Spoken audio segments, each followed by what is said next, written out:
We are so glad you could join us for our online sermon today. Before we hear God's word, we will have scripture read. நீங்கள் இணையம் வழியாக இடம்பெறும் பிரசங்கத்தில் எங்களோடு இணைந்திருப்பதில் நாங்கள் மகிழ்ச்சி அடைகிறோம். ஆண்டவருடைய வார்த்தையை கேட்பதற்கு முன்பாக வேத வாசிப்பு வாசிக்கப்படும். கர்த்தருக்கு ஸ்தோத்திரம். இன்று தேவ செய்திக்கென்று எடுத்துக்கொள்ளப்பட்ட வேத பகுதி யோவான் எழுதின சுவிசேஷம் 13ஆம் அதிகாரம் வசனங்கள் 1 முதல் 17 வரை மற்றும் 31 முதல் 35 வரை. புதிய ஏற்பாட்டில் பக்கம் 147. யோவான் 13ஆம் அதிகாரம் வசனங்கள் 1 முதல் 17 வரை மற்றும் 31 முதல் 35 வரை. பஸ்கா பண்டிகைக்கு முன்னே இயேசு இவ்வுலகத்தை விட்டு பிதாவினிடத்திற்கு போகும்படியான தம்முடைய வேலை வந்ததென்று அறிந்து தாம் இவ்வுலகத்தில் இருக்கிற தம்முடையவர்களிடத்தில் அன்பு வைத்தபடியே முடிவு பரியந்தமும் அவர்களிடத்தில் அன்பு வைத்தார். சீமோனின் குமாரனாகிய யூதாஸ் காரியோத்து அவரை காட்டிக் கொடுக்கும்படி பிசாசானவன் அவன் இருதயத்தை தூண்டின பின்பு அவர்கள் போஜனம் பண்ணி கொண்டிருக்கையில் தம்முடைய கையில் பிதா எல்லாவற்றையும் ஒப்பு கொடுத்தார் என்பதையும் தாம் தேவனிடத்திலிருந்து வந்ததையும் தேவனிடத்திற்கு போகிறதையும் இயேசு அறிந்து போஜனத்தை விட்டு எழுந்து வஸ்திரங்களை கலற்றி வைத்து ஒரு சீலையை எடுத்து அறையிலே கட்டிக்கொண்டு பின்பு பாத்திரத்தில் தண்ணீர் வார்த்து சீஷருடைய கால்களை கழுவவும் தாம் கட்டிக்கொண்டிருந்த சீலையினால் துடைக்கவும் தொடங்கினார். அவர் சீமோன் பேதுருவினிடத்தில் வந்தபோது அவன் அவரை நோக்கி, ஆண்டவரே, நீர் என் கால்களை கழுவலாமா என்றான்.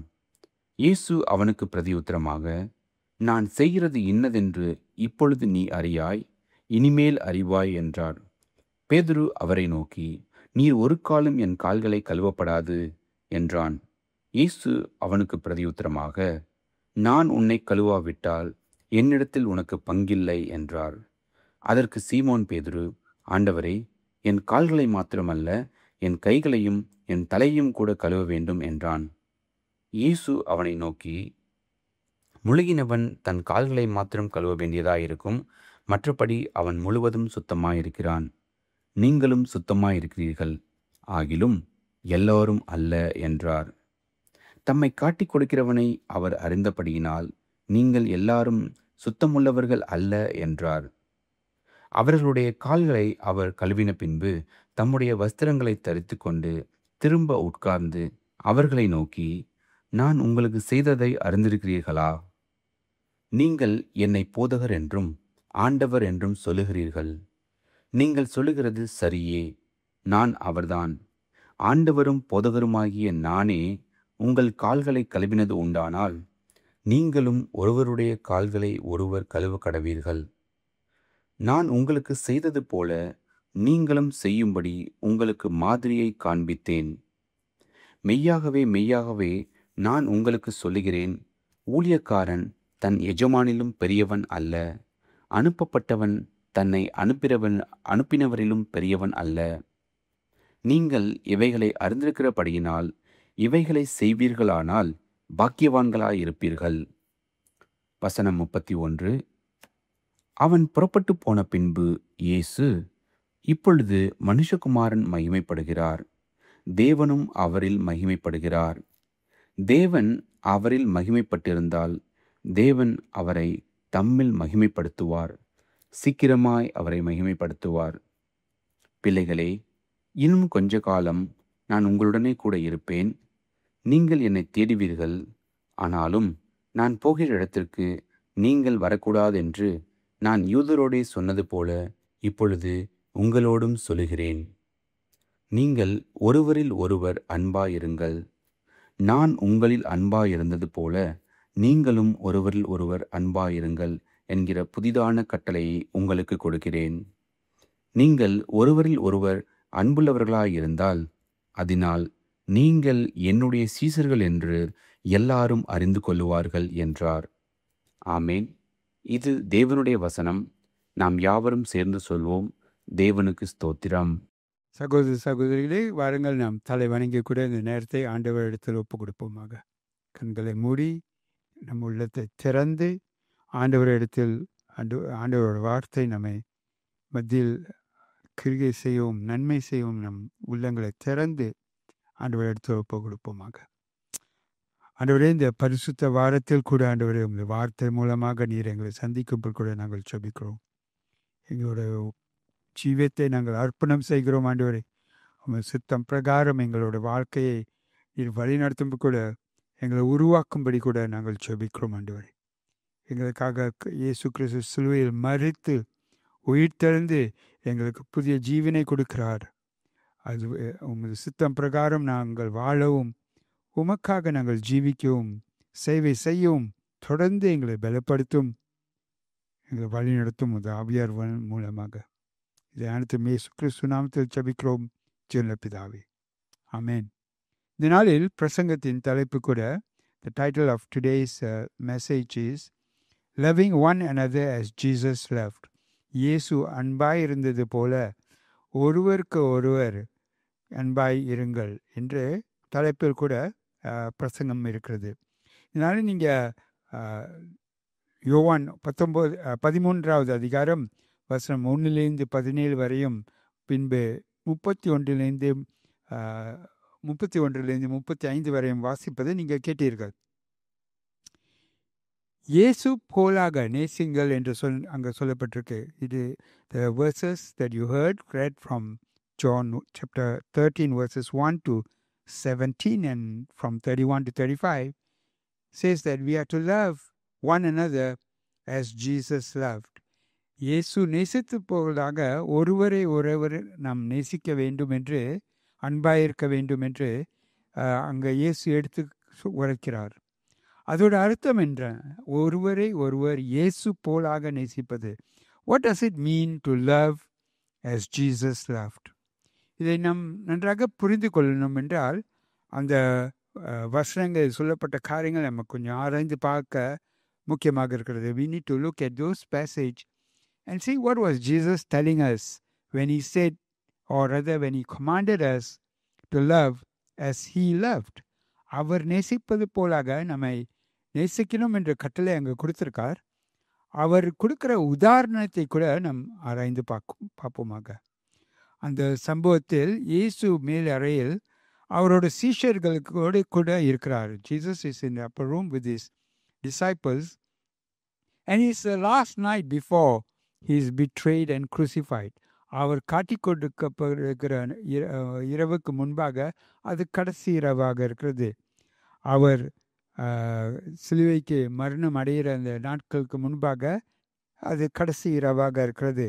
அங்கே அவரும் அவரோட சீஷர்களும் உணவு சாப்பிட்டு இருக்கிறார்கள். They are there to have a meal. And Jesus, the verse says that Jesus knew that his hour has come. அந்த வசனங்களில் சொல்லப்பட்டிருக்கு, இயேசு அறிந்திருந்தார் அவரோட வேலை வந்து விட்டது என்று. அந்த அவர்களோட அமர்ந்து இருக்கும்போது அவர்களுக்கு ஒரு கட்டளை கொடுக்கிறார். When he is having the meal with them, he gives them a commandment. And we read that in John chapter 13 verse 34. யோவான் 13வது அதிகாரம் 34வது வசனத்தில் வாசிப்பதை கேட்போமாக. நீங்கள் ஒருவரில் ஒருவர் அன்பாயிருங்கள். நான் உங்களில் அன்பாயிருந்தது போல நீங்களும் ஒருவரில் ஒருவர் அன்பாயிருங்கள் என்கிற புதிதான கட்டளையை உங்களுக்கு கொடுக்கிறேன். Jesus says, a new commandment I give to you, that you love one another just as I have loved you. You also are to love one another. Here he is commanding to love one another. Jesus is commanding his disciples to love one another. இங்கே இயேசு அவரோட சீஷர்களுக்கு ஒரு கட்டளை கொடுக்கிறார், நீங்கள் ஒருவரை ஒருவர் நேசிங்கள் என்று. But he says it's a new commandment. ஆனால் அது ஒரு புதிய கட்டளை என்று அவர் சொல்கிறார். Because he's not giving something new, but he's redefining a commandment that had been given earlier. அவர் ஏன் புதிய கட்டளை என்று எடுத்து சொல்கிறார் என்றால், ஏற்கனவே கொடுக்கப்பட்ட இந்த கட்டளையானது அதை ஒரு புதிய வகையில் அவர் எடுத்து காட்டுகிறார். In the Old Testament and in the earlier teachings that Jesus gave to the general crowd, Jesus taught the people to love God and to love one another as yourself. பழைய ஏற்பாட்டிலும் இயேசு அநேகர் மத்தியில் பிரசங்கம் பண்ணும் நாட்களில் கூட அவர் எப்படி அவர்களுக்கு அந்த கட்டளைகளை எடுத்து சொன்னார் என்றார், முதலாவதாக ஆண்டவரை நேசிங்கள் முழு மனதோடு. அதுக்கு பிற்பாடு இரண்டாம் கட்டளை என்றால், நீங்கள் உங்களை நேசிப்பது போலாக பிறரை நேசிங்கள் என்று எடுத்து சொல்லியிருந்தார். But now Jesus adds a new dimension to loving one another. ஆனால் இப்பொழுதோ இயேசு அந்த கட்டளைகளுக்கு ஒரு புதிய அமைப்பை கொடுக்கிறார். He says to love one another just as I have loved you. அவர் என்ன சொல்கிறார் என்றால், நீங்கள் ஒருவர் எப்படி நேசிக்கணும் என்றால், நான் உங்களை எப்படி நேசித்தேனோ அதே போலாக அவர்களையும் நீங்கள் நேசிக்கணும் என்று இங்கே அந்த கட்டளையில் அதை எடுத்து உரைக்கிறார். This commandment that he presented in a new and fresh way emphasizes that there should be a special presence of love among followers of Jesus Christ. இந்த கட்டளையை இயேசு புதிதாக எப்படி காட்டுறார் என்றார், அவர்களோட சீஷர்கள் மத்தியில் ஒரு புதிதான வகையில் அவரோட அந்த அன்பானது காணப்பட வேண்டும். அவரை பின்பற்றவர்கள் மத்தியில் அந்த அன்பானது ஒரு வித்தியாசமாக இருக்க வேண்டும் என்று அவர் எடுத்து காட்டுகிறார். Love as newly defined by Jesus from his own example and from his sacrifice on the cross. அவர் எதை வைத்து அவர் எடுத்து சொல்கிறார் என்றார், அவர் அந்த இடத்தில் கொடுக்கிற உதாரணங்களை வைத்தும் அதே நேரத்தில் அவர் சிலுவையில் செய்த தியாகத்தை குறித்து வைத்து அவர் இந்த காரியத்தை எடுத்து உரைக்கிறார். We are to love our neighbors as ourselves, but we are to love our fellow Christians as Christ loved us, and that is far more than we love ourselves. பிறரை உலகத்தில் இருக்கிற அநேகர்களை நம்ம எப்படி நம்மையே நேசிக்கிறோமோ அதே போல நேசிக்க சொல்லியிருக்கார்.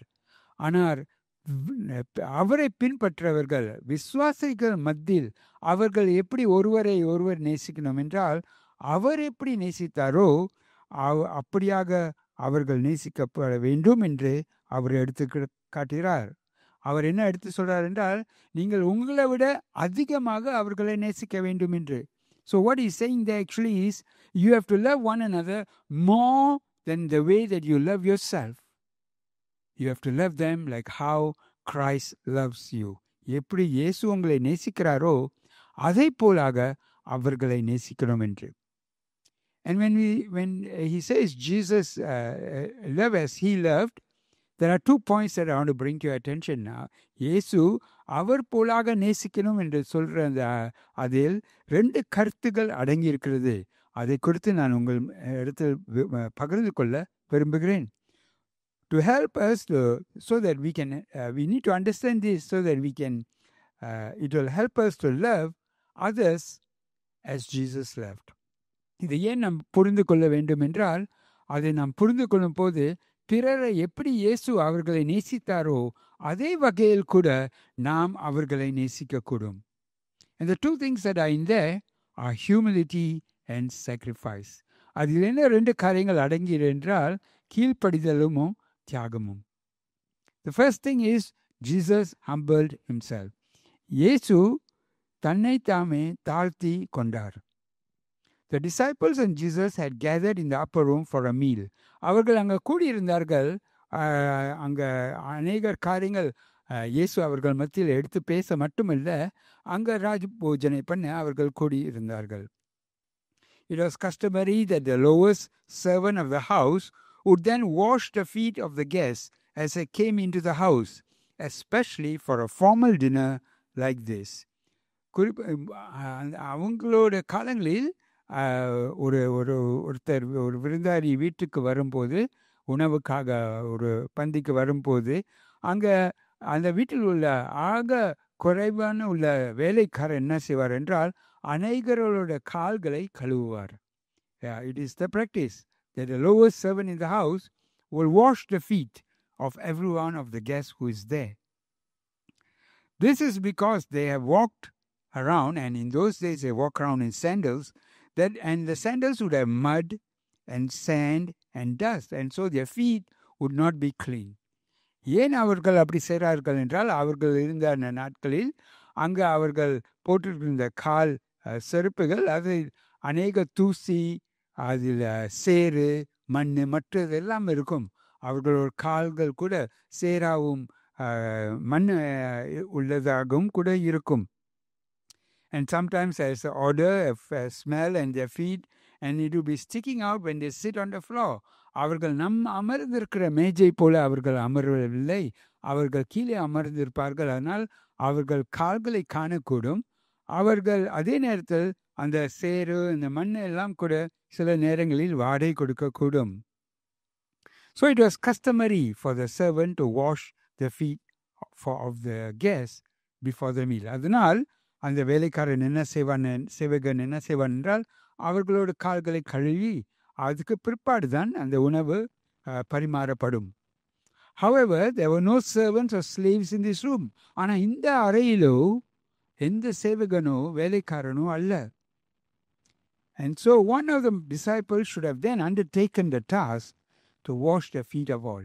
அப்படி இருக்கையில் அந்த சீஷர்கள் மத்தியில் யாராவது ஒருவராவது அவர்கள் கால்களை கழுவ இருக்க வேண்டியதாக இருந்திருக்கும். ஆனால் யாருமே அது செய்யவில்லை. But nobody did that. And nobody came forward to do that. யாருமே அது செய்ய முன் வரவில்லை கூட. And the writer states that in Luke 22 that when they came into the room, they were actually arguing as to who is the greatest among them. லூக்கா 22 இந்த வசனத்தை, இந்த சம்பவத்தை குறித்து நீங்கள் வாசித்து பார்த்தீங்கன்னா என்றால் அங்கே அவர் எழுதுகிறார், அவர்கள் அந்த அறைக்கு வரும்போது அவர்கள் மத்தியில் யார் சிறந்தவர், யார் உயர்ந்தவர் என்று பேசிக்கொண்டு வந்தார்கள். அப்படி இருக்கையில் அவர்கள் மத்தியில் யாருக்குமே பிறரோட கால்களை கழுவணும் என்ற அந்த சிந்தனை அங்கே இல்லை. As so as they were talking as to who is the greatest among them, they did not have the thoughts of washing the feet of anyone. Perhaps they would have been prepared to wash the feet of Jesus, but they were not prepared to wash the feet of the rest. ஒருவேளை அவர்கள் இயேசுவோட கால்களை கழுவ அவங்க ஆயத்தமாக இருந்திருக்கலாம், ஆனால் பிறரோட கால்களை அவர்கள் கழுவ ஆயத்தமாக இல்லை. அப்படி இருக்கையில் தான் இயேசு எழும்பி அவர் முன் வருகிறார். It is then that Jesus steps forward to do the task of washing the feet. அது 4வது 5வது வசனத்தில் வாசிப்பதை கேட்போமாக. போஜனத்தை விட்டு எழுந்து வஸ்திரங்களை கழற்றி வைத்து ஒரு சீலையை எடுத்து அறையிலே கட்டிக்கொண்டு பின்பு பாத்திரத்தில் தண்ணீர் வார்த்து சீஷருடைய கால்களை கழுவவும் தாம் கட்டிக்கொண்டிருந்த சீலையினால் துடைக்கவும் தொடங்கினார். So Jesus took the opportunity to go forward, change his clothes and begin to wash their feet. He took the opportunity to set an example for them. அவர் என்ன செய்தார் என்றால் அவர் எழும்பி அவரோட வஸ்திரத்தை மாற்றி அவர்களோட கால்களை கழுவ ஆரம்பித்தார். அவர்களுக்கு ஒரு உதாரணத்தை எடுத்து காட்ட இது ஒரு வாய்ப்பாக அவர் பயன்படுத்தினார். He was showing them that in order to love one another, one has to first humble oneself. அவர் என்ன எடுத்து காட்டுகிறார் என்றால் ஒருவர் பிறரை நேசிக்கணும் என்றால் அவர்கள் நேசிக்க முன்பாக தம்மைத்தானே அவர்கள் தாழ்த்த வேண்டும் என்று அவர் எடுத்து காட்டுகிறார். Jesus did so even though he knew who he was. அவர் யார்னு அவர் அறிந்து கூட அவர் தம்மை தாமே தாழ்த்த இருந்தார். Knowing that he came from God and he went to God and that he had everything, that the Father has given everything into his hands, he humbled himself. அவர் எங்கேருந்து வந்தார் என்று அவர் இருந்திருந்தார். அவர் எங்கே போகிறார் என்று அறிந்திருந்தார். அதே நேரத்தில் அவர் கரத்தில் எல்லாம் கொடுக்கப்பட்டு இருக்கிறது என்று அவர் அறிந்திருந்தார். இருப்பினும் அவர் தம்மைத்தானே தாழ்த்தினார். He did not instruct one of the disciples to do so, which would have been the thing that anyone would have done. மற்றவர்கள் என்ன செய்திருப்பார்கள் என்றால் ஒரு சீஷரை கூப்பிட்டு சொல்லியிருப்பார்கள், எல்லோரு காலையும் கழுவு என்று. ஆனால் அவர் அப்படியாக செய்யவில்லை. அவர் தம்மையே தாழ்த்தி அவர் செய்தார். But he did not do so. He did not instruct anyone. He humbled himself. He took the basin and he began to wash. He began to serve them. The King of Kings, the one who is returning back to the Father in glory, chose to be the servant to serve the disciples. Rajathi ராஜாவாக இருக்கிற இயேசு அவர் பிதாவின் இடத்தில் மகிமையாக செல்லக்கூடியவர். அவர் தேர்ந்தெடுத்தார். அவரோட சீஷர்களுக்கு அவர் சேவை செய்வார் என்றார். அவர் அப்படிதான் அந்த மத்திய 20வது அதிகாரம் வசனம் 28 சொன்னதை நாம் வாசிப்பதை கேட்போமாக. அப்படியே மனுஷகுமாரனும் ஊழியங் கொள்ளும்படி வராமல் ஊழியஞ் செய்யவும் அநேகரை மீட்கும் பொருளாக தம்முடைய ஜீவனை கொடுக்கவும் வந்தார் என்றார். Just as the Son of Man did not come to be served, but to serve and to give his life as a ransom for money. This was an extreme example, an extreme act of servanthood that Jesus was showing. இயேசு இங்கே என்ன எடுத்து காட்டுகிறார் என்றால், சிறந்த வகையில் அவர் ஒரு சேவகன் என்று அவர் தம்மையே தாழ்த்தி எடுத்து காட்டுகிறார். The form of God was not exchanged in the form of a servant. It was revealed in the form of a servant. அவர் தேவனாக இருந்தும் அவர் தேவனோடு ஒருவராக இருந்தும் அந்த ரூபத்தை அவர் மாற்றி ஒரு சேவகனோட ரூபம் அவர் அணிந்து கொள்ளவில்லை. அந்த ரூபத்திலே அவர் சேவகன் என்று எடுத்து காட்டினார். Being God and man, in that form he revealed himself as a servant. Jesus calls us to do likewise. இயேசு அப்படியாக நம்மை அழைக்கிறார். நம்ம எந்த பதவியில் இருந்தாலும், எந்த ஊழியத்தில் இருந்தாலும், எந்த பொறுப்பில் இருந்தாலும், நாம் அந்த இடத்தில், அந்த பொறுப்பில், அந்த ஊழியத்தில், அந்த தகுதியில் நாம் சேவகனாக நாம் வெளிக்காட்ட வேண்டும் என்று அவர் எடுத்து சொல்கிறார்.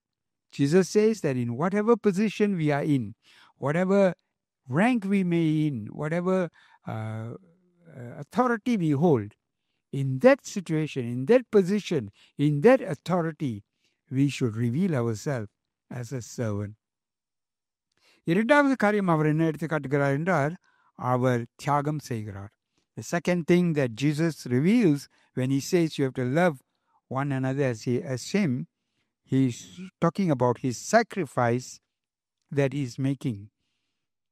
He did not wait to see, but began to do the job of the servant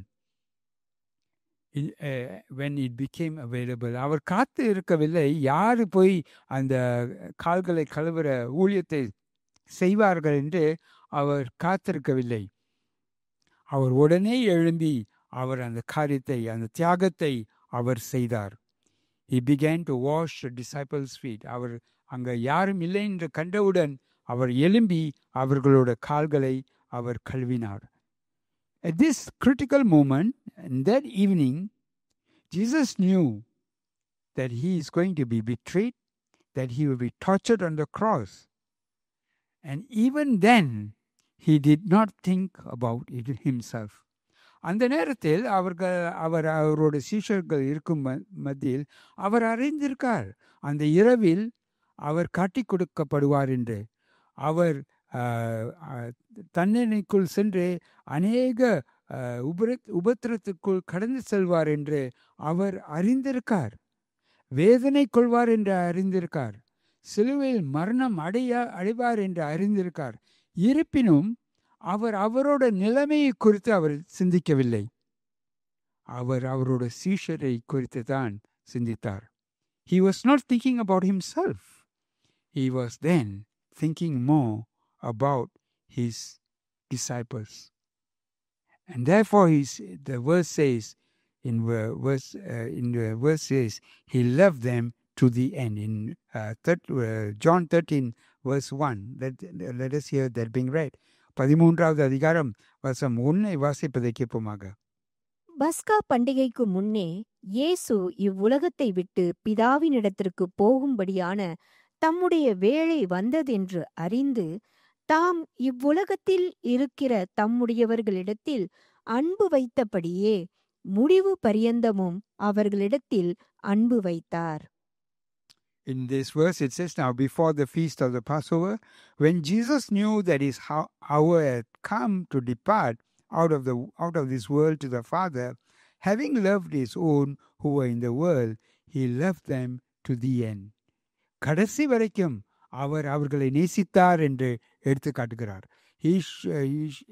It says here that he loved them to the very end. Even though they were in the world and they were his, he loved them to the very end. Jesus gave himself completely to his work. அவரோட ஊழியத்துக்கு, அவரோட சேவைக்கு அவர் முழுமையாக தம்மை தாமே கொடுத்தார். According to the Jewish law and tradition regarding the relationship between a teacher and his disciples, a teacher had no right to demand or expect that his disciples would wash his feet. யூதர் கலாச்சாரமும் சட்டங்களும் பிரகாரம் ஒரு போதகர் அவர் எதிர்பார்க்க முடியாது அவரோட சீஷர்கள் அவருடைய கால்களை கழுவார்கள் என்று.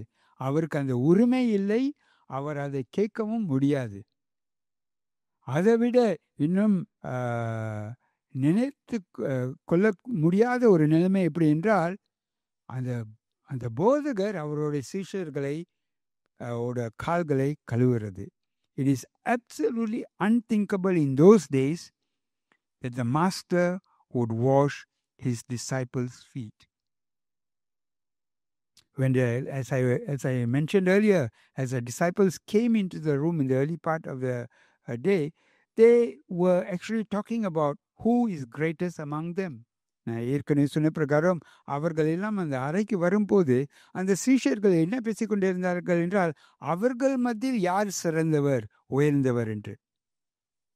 But by what Jesus did, what he demonstrated, he showed to them what true greatness is. இயேசு அவர் செய்த செயல் மூலமாக அவர்களுக்கு காட்டுற உதாரணம் மூலமாக அவர்களுக்கு என்ன எடுத்து காட்டினார் என்றால், உண்மையான யார் தான், எப்படி தான் சிறந்தவராக இருக்கக்கூடும், எது செய்தால் சிறந்தவராக இருக்கக்கூடும் என்று அவர் எடுத்து காட்டுகிறார். பேதுரு அந்த நேரத்தில் கூட அவர் இயேசுவை அவரோட கால்களை கழுவ அவர் விடவில்லை. Even at that point, Peter did not allow Jesus to wash his feet. He told him that you cannot wash my feet. நீங்கள் என் கால்களை கழுவக்கூடாது என்று அவர் சொன்னார். ஆனால் இயேசு அவர் இடத்தில் சொன்னார், நான் உன் கால்களை கழுவவில்லை என்றால் உனக்கு என்னில் எந்த பாகமும் இல்லை என்று. But Jesus told him that if I do not wash your feet, then you have no part in me. Washing here meant there's two kinds of washing that is referred here. இங்கே கால்களை கழுவும் என்று சொல்லும்போது அது ரெண்டு அர்த்தங்கள் இருக்குது. Jesus was not referring to the washing when we are baptized. நாம் ஞானஸ்தானம் எடுக்கும்போது நாம் கழுவப்படுகிறோம். அதில் என்ன நமக்கு ரட்சிப்பு கிடைக்கிறது, அது மாற்றமே கிடையாது. When you are baptized, you are washed, you die to your sin and you rise up in Christ. In that baptism, that is permanent. Salvation is permanent. And Jesus is not talking about that washing.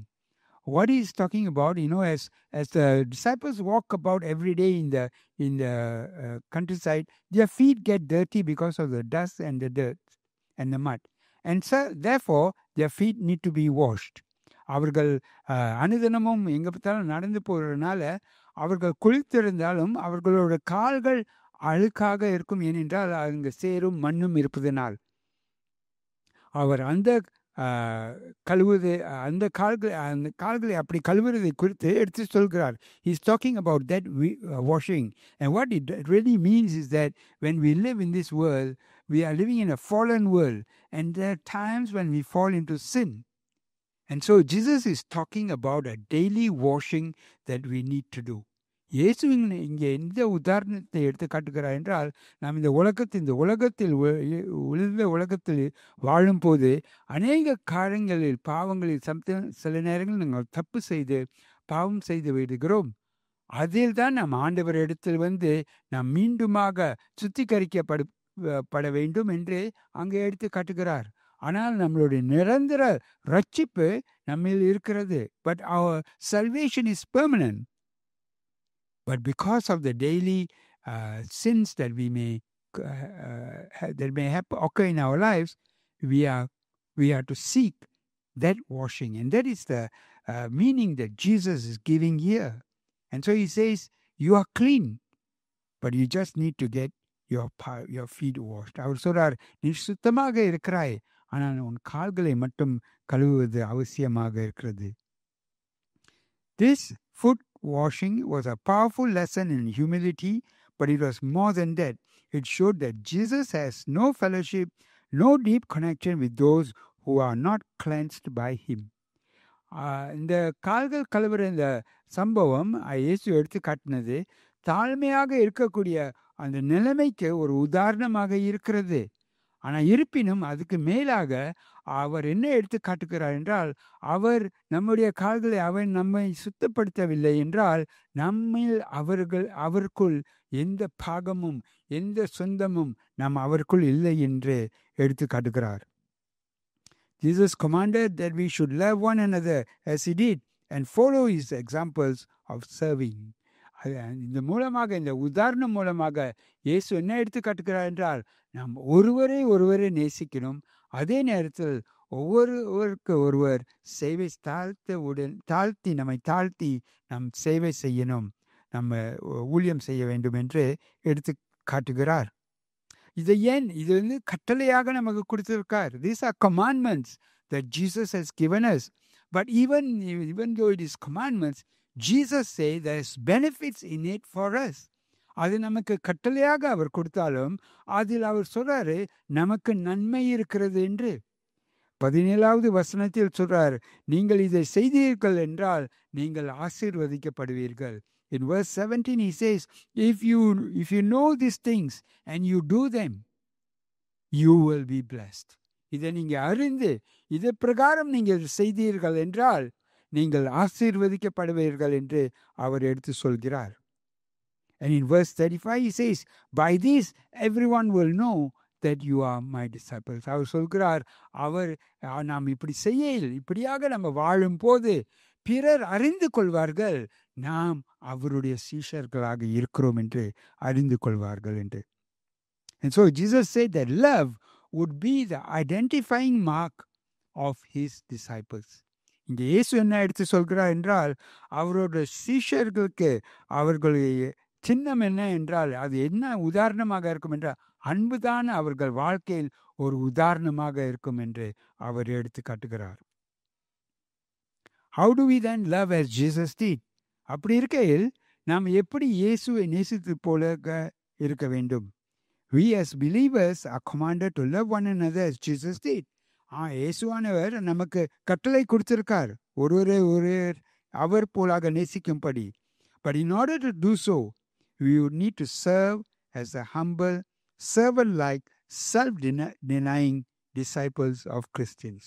அப்படி சேவை செய்ய வேண்டும் வாஞ்சிக்கிறோம் என்றால் நாம் கீழ்ப்படிந்து சேவகனாக சுயத்தை விட்டு இயேசுவுக்கு சீஷராக நாம் சேவை செய்ய வேண்டும். அது நினைத்து பார்க்கல கொஞ்சம் கஷ்டமாக இருக்கக்கூடும். It may sound that it's so difficult to do. But there is a way, and Jesus showed how. ஆனால் வழி உண்டு, அது இயேசு எப்படி என்று எடுத்து காட்டுகிறார். The first commandment says that we are to love God with all our heart, with all our mind, soul and strength. முதல் கட்டளை என்ன சொல்லப்பட்டிருக்கின்றால், நம்முடைய தேவனை முழு உள்ளத்தோடு, பலத்தோடு, ஆத்மாவோடு அவரை சிந்தையோடு கூட அவரை நேசிக்கணும் என்று. And that is when we love God with all our being, then we are able to love others. இயேசு அதுதான் எடுத்து காட்டுகிறார். இயேசு பிதாவை முழுமையாக நேசித்தார். அந்த பிதாவுக்கும் குமாரனுக்கும் இருக்கிற அன்பை, அந்த அன்பை அவர் எடுத்து காட்டுகிறார்.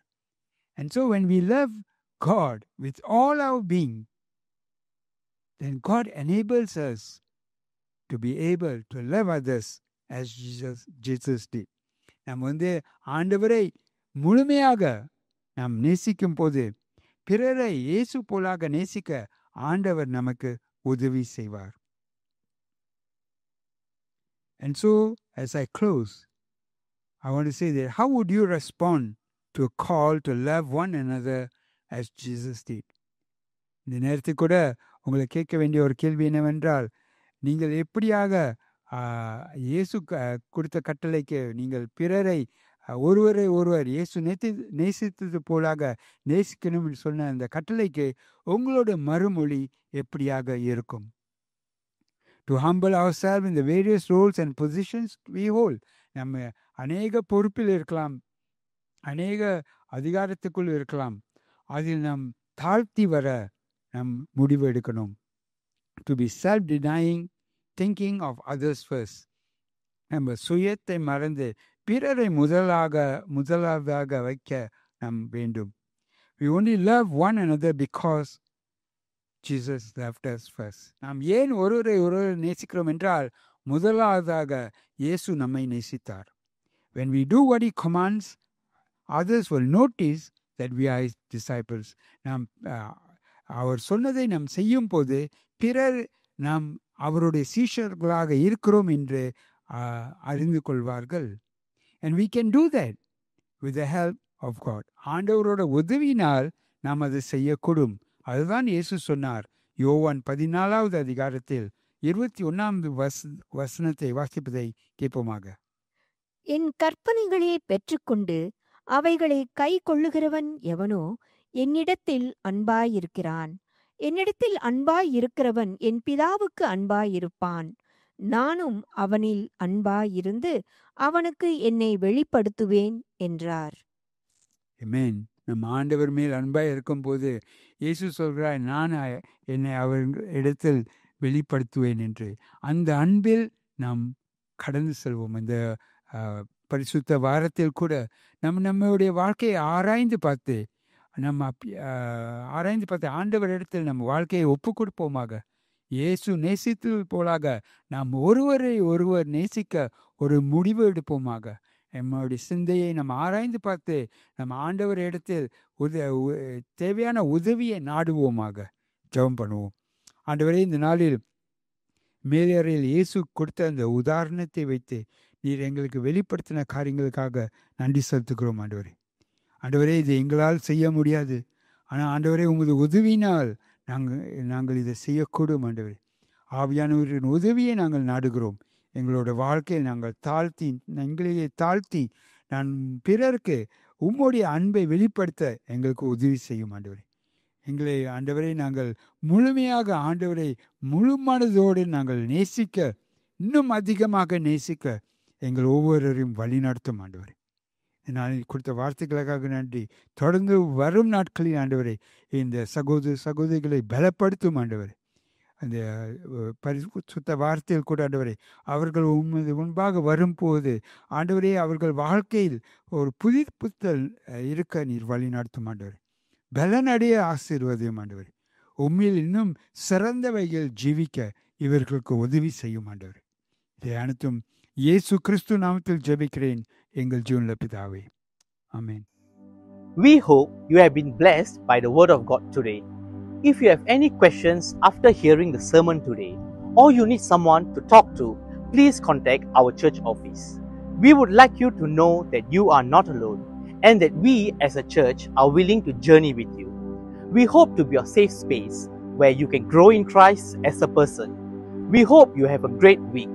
God bless you. நீங்கள் கர்த்தருக்குள் ஒரு நபராக வளர்ச்சி அடைவதற்கு உங்களது பாதுகாப்பான இடமாக நாங்கள் இருக்க விரும்புகிறோம். இந்த வாரம் உங்களுக்கு சிறந்த வாரமாக அமையட்டும். ஆண்டவர் உங்களை ஆசீர்வதிப்பாராக.